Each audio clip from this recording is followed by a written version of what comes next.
In this video, we're diving into those glorious moments when overconfidence met cold reality. These are the fights where trash talk turned into faceplants and taunts turned into 10 counts. Carrying that extra weight, and it's counted there. Right hand. So sit back and enjoy as arrogance gets absolutely knocked out of the ring.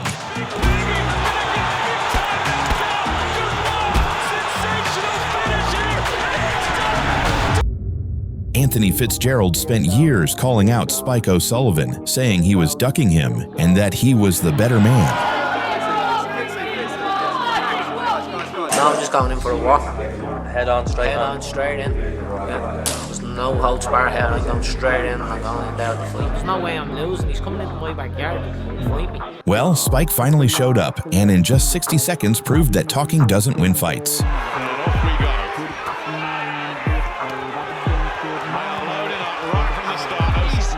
Fitzgerald doesn't see them coming. It does Aces. Carrying that extra weight, and it's counted there. Right hand. Fitzgerald talked trash for years, only to get folded faster than a paper napkin at an Irish pub. One clean shot later, Spike walked off smiling while Fitzgerald was still trying to remember what day it was.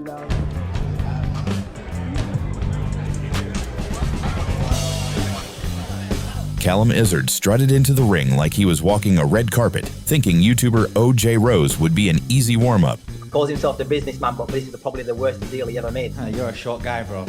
About as short as your height. You're a short height. You have 2 inches. What's that bomb flip on your chin, bro? Don't talk about that. This brother actually put height 5'11". In what realm are you 5'11" with a reach of 84? Wake up! Wake up! That's false information. That is false information. You wrote it. I did not write that. That must be a mistake on your end. I didn't know what you're talking about. Damn, sir. Right. To his credit, Izard gave a good performance in his first boxing match. Responsible, even though he's bringing the heat. You see, He's just been waiting for OJ Rose to slow down, and now he's starting to score here. the cardio to keep going with this, but we'll see. Although, man, Now Izard landing at will almost. 40 seconds to go here in round one. But once the punches started flying, Callum's boxing skills disappeared faster than his reality TV career.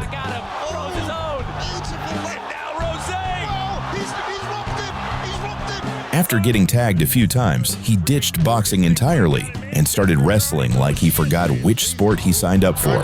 Double leg there, but By round 3, he was gasping for air like someone who ran a marathon on fast food, and Rose took full advantage, landing shots until Callum folded like bad Wi-Fi under pressure. OJ Rose can keep his punches straight. You saw OJ Rose lifting those elbows up and blocking them.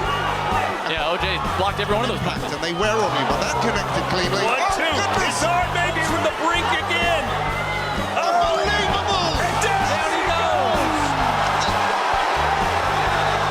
They won't even count. In 2004, former world champion Thompson stepped into the ring with Sebastian Rothman for the IBO Cruiserweight title, and from the opening bell, it looked like a retirement party in slow motion.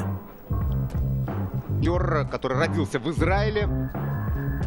By round 4, Rothman was pissing Thompson up so badly that the bell had to save him. Довольно пассивен кот в крузервейте. Хороший бой у нас сейчас и нарывается на встречный удар кот Thompson. Совершенно прав рефери. Then, sensing he had the old man cooked, Rothman started showboating. А в том же году, только в сентябре, он уже завоевал WBU. Удар Rothman блокирует. He even had Thompson wobbling again at the end of round 5, probably already imagining his post-fight victory speech. Почувствовал, что попал справа. But a few seconds later, this happened. Вообще закончится этот бой, и посмотрите, что творится! Томпсон встречает Ротмана, который, казалось бы, вот-вот. But Rothman's taunting never stops. Более престижный, чем титул чемпиона Британии. Полноценный титул чемпиона мира. By the round 9, Thompson looked like he was running on fumes. Неплохо передней рукой добавить, и было вот как сейчас. Попадает он справа по бороде.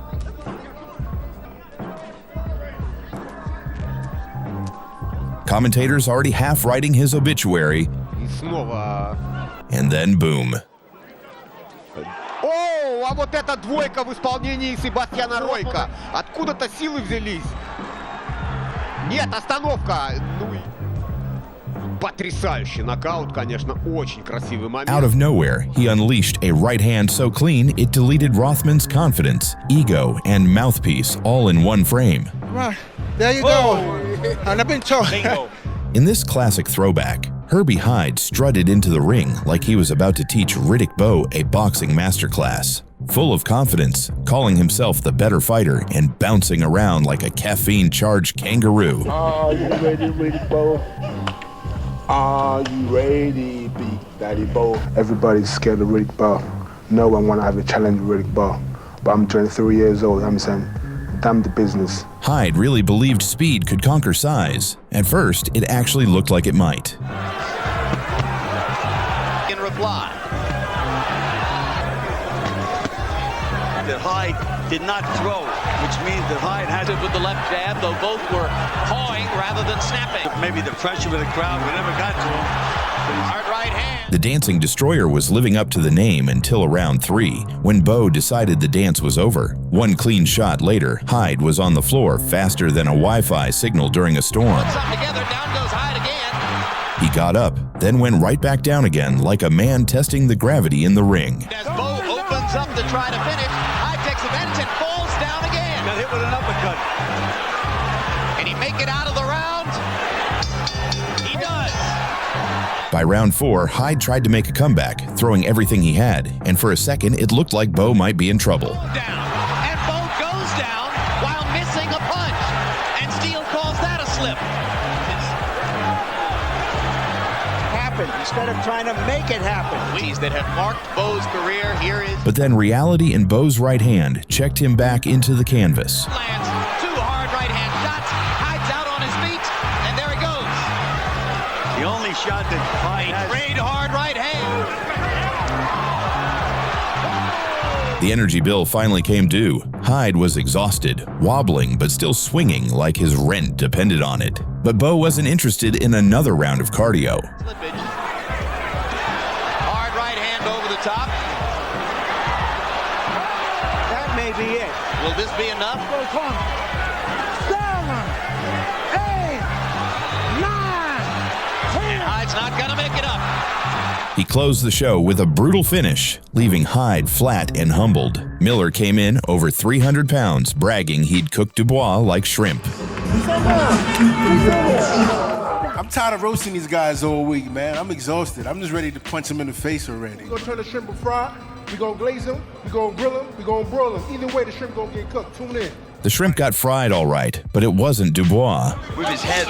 Yeah, I noticed that too. Swing and a miss. I love those body shots by Dubois, but This is where he needs to be, holding the center, moving away. I love this. he's gonna tire out himself. Big right hand from Dubois. After some rounds, Dubois found his rhythm and beat Miller until the ref had to step in. Show some bravado, but it's Dubois. Oh, big shots from Dubois against the ropes. Oh, big shot. Big banging. Gonna get big time knockdown. Dubois, sensational finish here. It's done. Do you believe it? Triple D, Daniel Dynamite Dubois. In February 2015, Carl Frampton walked into the ring cool and composed, while Chris Avalos strutted in like he was auditioning for a villain role in a low-budget boxing movie. The trash talk started way before the first bell. Avalos shoved Frampton at the weigh-in, threw threats like candy, and acted like he was already halfway to a victory parade. It's tomorrow night, gentlemen, tomorrow night! And for his information, I'm gonna win. And I'm gonna take the belt home. I ain't come all the way out here to lose, so it's pretty stupid I come out here to lose. Makes no sense. I'm not gonna lose. I'm gonna win. And it's not gonna be by decision, obviously. We all know that. Then the bell rang, and reality clocked in. Frampton turned that cocky grin into a punching target, landing crisp jabs and right hands like he was working the speed bag. It's a swift right cross from the height advantage. Avalos doesn't fight tall. I think Foster was correct because Avalos to the front foot to begin this second session. His left hook. And now what has happened here is complaining. Takes a big left hook. Referee Howard Foster over the top again. Avalos kept the tough guy act going, nodding after every hit like, "That's all you got." But the only thing he was proving was how much punishment one man can take before questioning life choices. Again, they sense that their man is on top, and Avalos lost his footing after the course of contest and the destiny of champions throughout boxing, and now it's a right hand over the top. On that punch. By round 5, Frampton had had enough of the drama and hit the turbo button. The champion started throwing combinations so fast that Avalos' defense looked like it was buffering. Pressure. Howard Foster poised to step in. Avalos trying to fight back, but he's being overwhelmed by this typhoon from Tiger's Bay. The referee finally stepped in to stop the madness before Frampton turned the man into a permanent heavy bag. Avalos now just throwing arm punches. The fighter's being punched out of him. He looks ready to go. Show up machismo as he waves Frampton in. Frampton obliges him and stops the challenger in round number 5. Frampton were just raining on him.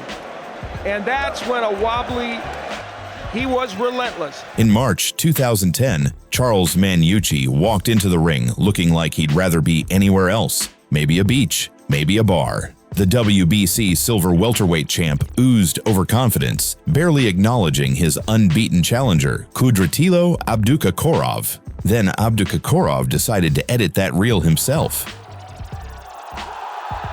It landed so flush that Manuchi's swagger evaporated instantly. The referee, perhaps out of mercy or disbelief, let the chaos continue a little too long.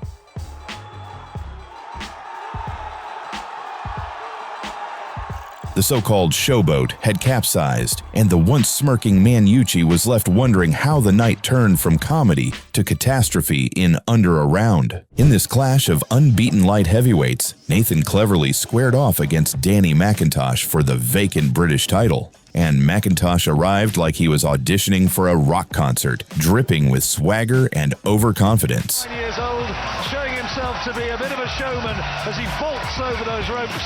He strutted into the ring, chin high, smirk wide, determined to rattle cleverly before a single punch was thrown. But once the bell rang, the performance turned into a slugfest. Both men traded heavy shots like they were trying to see who could dent the other's skull first. With cleverly. You think that's definitely the case? You think Macintosh undoubtedly the more heavier-handed energy in this opening round? That's a good right hand for a decent right hook and left hook into the body, followed by that uppercut and another cracking left hook. Extra time will be added on, of course, into this. He needs to keep his defense up, keep his chin down. Then, in round 2, Cleverly's right hand found its mark, perfectly timed, perfectly placed. That was a big left hook from Cleverly, and Macintosh is in trouble. It was the left hook to the body that did it. The right hand to the head has put him down. Macintosh hit the canvas, popped up with a grin, and brushed it off like it was all part of the plan. Seconds later, he was back down again. Up to the referee. Oh, great shot again from Cleverly. Terrific right hand, and I don't think Macintosh is going to get up from that one. Oh, he springs up somehow. To his credit, Macintosh somehow survived the round, but Cleverly wasn't fooled. And Macintosh bravely evading it and seeing it through to the bell. There's a left hand got in low from Cleverly. In round 3, he came right back at him, flooring Macintosh once more. He's still in there pitching, but another right hand puts him down. Still, instead of playing it smart, Macintosh decided to entertain the crowd. All started by that savage left hook to the body. The referee will take a close look at Macintosh once already. Cleverly, on the other hand, stayed ice cold and methodical, breaking his opponent down piece by piece. And you never know. By round 7, the swagger had evaporated. Macintosh was running on fumes, eating shots until the referee mercifully stepped in. From those days, John. Just a bit. Right hand. Down he goes again. Right, he says to Howard Foster. I beg to differ. No, nothing left. Referee should stop this one. He's got nothing left. There it is. It's all over.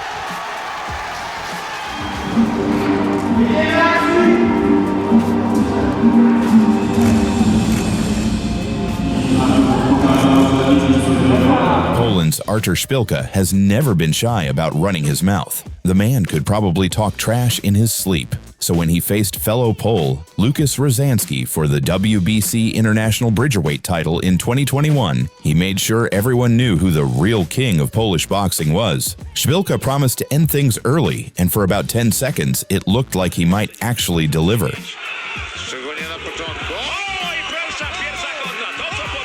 But Rosanski wasn't impressed. The moment he got up, you could almost see the words, "Your turn," flash across his eyes. Seconds later, he sent Spilka crashing to the canvas with a thunderous shot that wiped the smirk right off his face.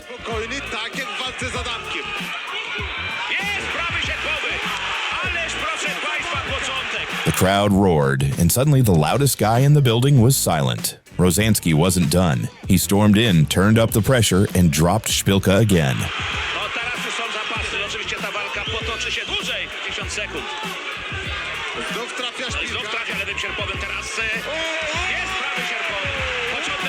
By the end of the round, Spilka was back on the mat, staring at the ceiling, wondering how a fight he said wouldn't last long turned out exactly that way, just not in his favor.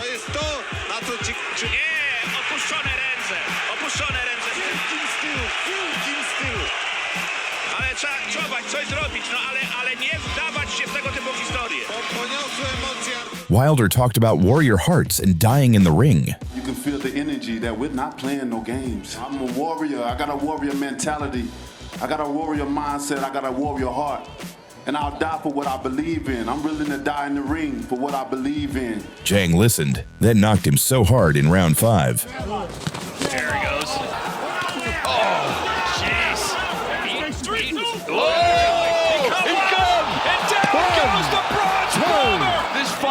It's over! Big bang! Zhang has just knocked out Deontay Wilder. Wilder almost rethought his life choices. Moral of the story: speeches don't win fights, punches do. In 2007, Irish golden boy Bernard Dunn stepped into the ring in Dublin, ready to defend his European super bantamweight title in front of a roaring home crowd. The lights were bright, the energy electric, and Dunn was brimming with confidence.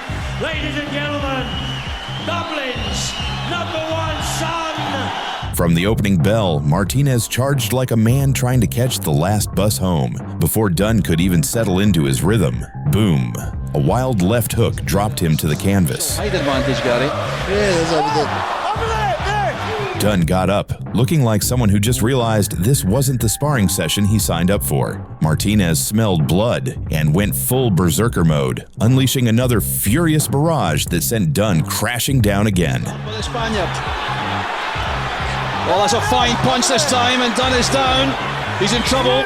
Still, Dunn showed heart, or maybe stubborn Irish pride, and somehow dragged himself up one more time. But Martinez wasn't offering any mercy. Another brutal combination landed flush, and Dunn hit the deck for the third and final time. Could be a sensational first round stoppage here. Can Dunn survive? Relentless beating he's taking. The fight is all over.